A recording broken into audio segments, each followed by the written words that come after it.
And next thing I know, that house is catching fire. I didn't even think that one was going to happen, but when it did, I was shocked. A Cleveland neighborhood rocked by an explosion, and investigators believe it was no accident. The blast triggered a fire, spreading flames to neighboring homes on West 33rd Street. We were first to break this story on our News 5 app just before 9 a.m. We have live team coverage. Homa Bash has more on the impact in the neighborhood. But first, we turn to investigator Sarah Buttison. And Sarah, you discovered some people who tried calling 911 were actually put on hold.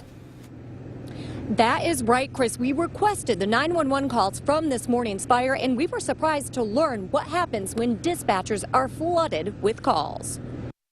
It's spreading to this porch. Yeah.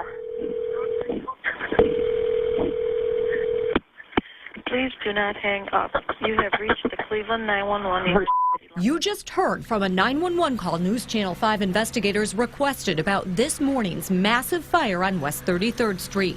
We found 2 callers were put on hold. Is that a normal thing that happens during emergencies? I can't speak to that. That's a question for the city of Cleveland. Brandy Carney manages the Cuyahoga Emergency Communications System, or CCOMS. 911, what city is your emergency in? Her dispatchers transfer cell phone calls to the appropriate city, so she can't tell us how often callers are put on hold. But she does know that since everyone started carrying a cell phone, the numbers of 911 calls during big emergencies, like today's fire, has skyrocketed. Somebody sees a car that gets spun out on the freeway or hits somebody else on the freeway, everybody's going to get on their phone and call. Brandy told us CCOMS handled close to 400,000 cell phone calls last year. Changes are in the works to alleviate the pressure. Cleveland will start directly handling its cell phone calls this summer, reducing the amount of time it takes to notify 911 about emergencies. Those resources can be dispatched even, sooner, seconds sooner, and every second does count.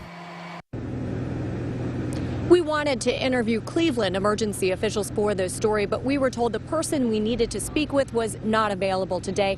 I did send the city a list of questions asking how often people are put on hold, but we were unable to get those answers today. On your side, I'm investigator Sarah Buttison, News Channel 5.